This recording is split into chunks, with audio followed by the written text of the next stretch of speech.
વિદ્યાર્થીઓ અભ્યાસ કરે છે અને કયા પ્રકારનો અભ્યાસ હોઈ શકે? ઓકે.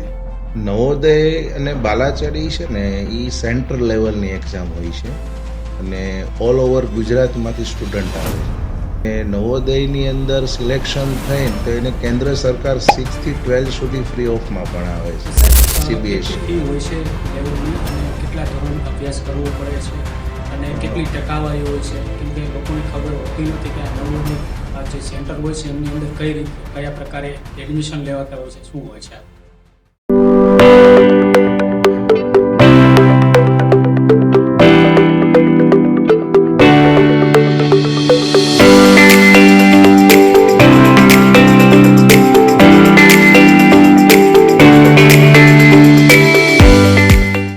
આજે આપણે વાત કરીશું જસદણના આલ્ફા નવોદય ટ્રેનિંગની, જે જયસુખભાઈ સંખાળવા છે તે પોતે જ હેન્ડલિંગ કરે છે.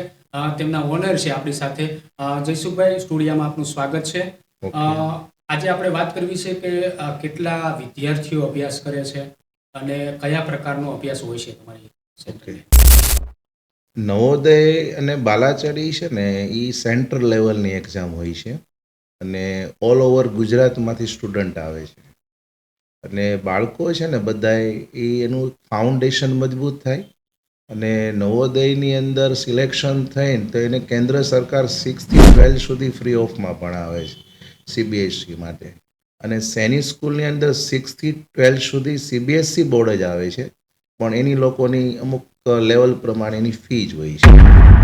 સર, કેટલી ફી હોય છે લેવલની અને કેટલા ધોરણ અભ્યાસ કરવો પડે છે અને કેટલી ટકાવારી હોય છે? કેમ કે લોકોને ખબર હોતી નથી કે આ નવોદય જે સેન્ટર હોય છે એમની અંદર કઈ રીતે કયા પ્રકારે એડમિશન લેવાતા હોય છે, શું હોય છે?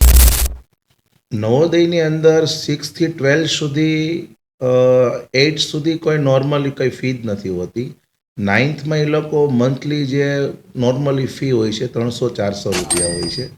પણ જે આપણે બહાર ભણાવીએ છીએ સીબીએસઈ કન્ટેન્ટમાં, દાખલા તરીકે કોઈ સારી હોસ્ટેલમાં મૂકો તેની ફી 2.5-3 લાખ રૂપિયા હોય છે. આ લોકો ફ્રી ઓફમાં ભણાવે છે નવોદયવાળા. અને બાલાચડી સૈનિક સ્કૂલની અંદર એક તો પહેલો મેન્ટલ અને ફિઝિકલી બાળકને તૈયાર કરે છે. ઓલ ઓવર ઇન્ડિયા લેવલની જે સ્કૂલો છે એમ જામનગરની અંદર આપણા મેક્સિમમ બાળકો સિલેક્શન થઈને ત્યાં જાય છે. સર, આ સ્કૂલની અંદર કયા કયા સ્ટેટના જે વિદ્યાર્થીઓ અભ્યાસ કરવા માટે આવે છે? આ ગુજરાત સ્ટેટ, મારે ગુજરાતી મીડિયમમાં ગુજરાત સ્ટેટના જ બાળકો આવે છે. રાજકોટ ઇંગ્લિશ મીડિયમ છે, ત્યાં ઓલ સ્ટેટના બાળકો ભણવા માટે આવે છે. એમપી, યુપી, બિહાર, પછી મહારાષ્ટ્ર છે. પણ આ વર્ષે આઉટ સ્ટેટના બાળકો આવ્યા છે, આઉટ કન્ટ્રીના આવ્યા છે.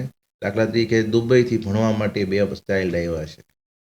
તો એમનું ઇંગ્લિશ પણ પાવરફુલ હોય છે, તો આ બાબતે કઈ છોકરાઓને અભ્યાસ કરવા માટે કોઈ પ્રોબ્લેમ થતા હોય છે કે ટીચર જ એ પ્રકારના તમારે ત્યાં હોય છે, કઈ રીતના? એનું બેઝિકલી ફાઉન્ડેશન એકદમ ડાઉન હોય છે કે એની અંદર એન્ટ્રન્સ એક્ઝામ લેવાય છે, એની અમે પ્રિપેરેશન તૈયારી કરાવી છે. દાખલા તરીકે 4th સ્ટાન્ડર્ડમાં કોઈ સ્ટુડન્ટ હોય એ 2 વર્ષ કરે, 4th અને 5th, એ બાળકનું ફાઉન્ડેશન મજબૂત થઈ જાય અને એક નવોદય અને બાલાચડીની અંદર એને એડમિશન મળે. એડમિશન મળે એટલે 6 થી 12 સુધી એનું ઇંગ્લિશ મીડિયમ પાવરફુલ થઈ જાય, ઇંગ્લિશ પાવરફુલ થઈ જાય, મેથ્સ પાવરફુલ થઈ જાય અને એવરેજ એને ક્યાંય બહાર જવું હોય તો એને તકલીફ પડતી નથી.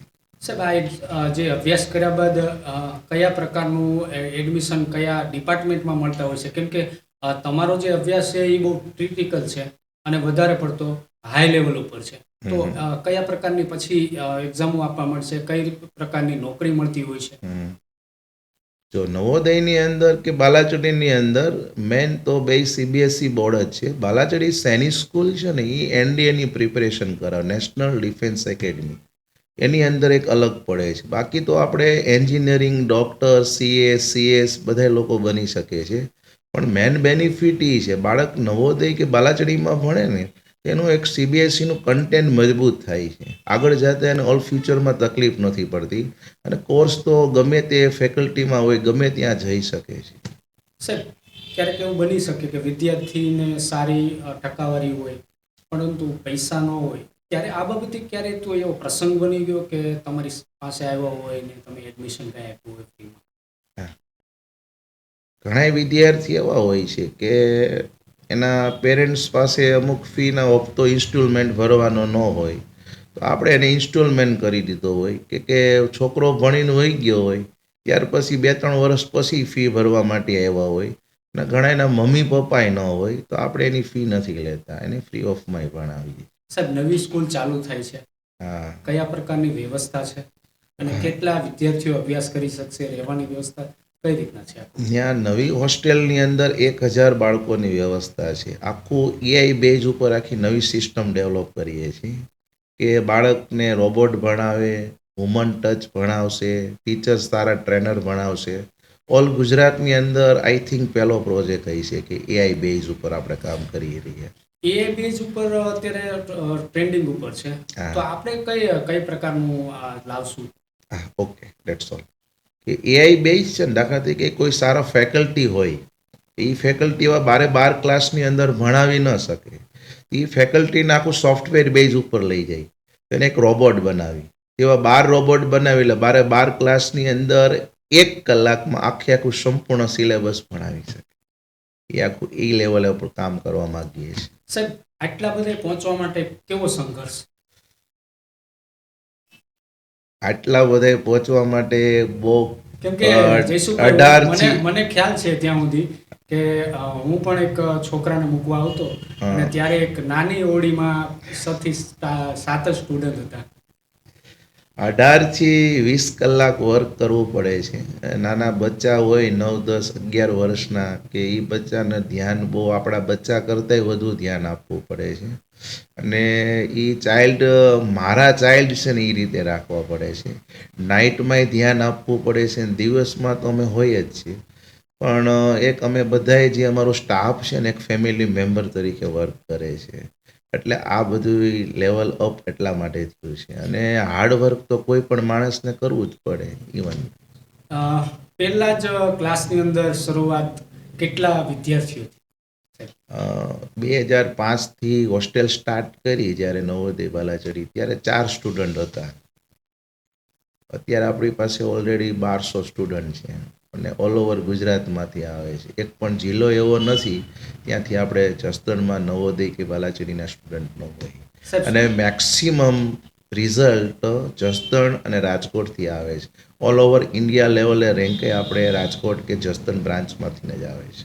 સાહેબ, એવો કંઈ પ્રસંગ બન્યો કે શરૂઆતમાં તમને એવું થયું કે ભાઈ ચાલશે કે કેમ કે સૌથી પ્રશ્ન મોટો છે કે ભાઈ આપણી પાસે પૈસા હોય કે ના હોય, પણ એના બિઝનેસ કરવા માટે આપણે સંઘર્ષ કરવો પડે, એવો કોઈ તમારી પાસે કોઈ એવો પ્રસંગ આવ્યો છે કે પૈસા ન હોય અને અટવાઈ ગયા હોય, કે એવું ક્યારેય બન્યું છે?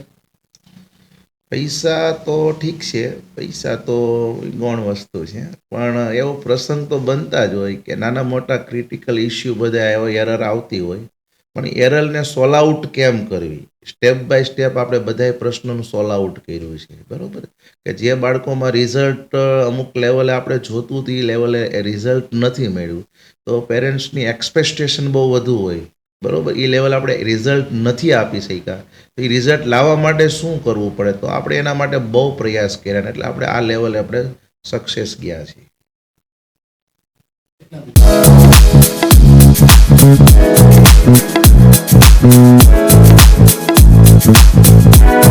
Thank you.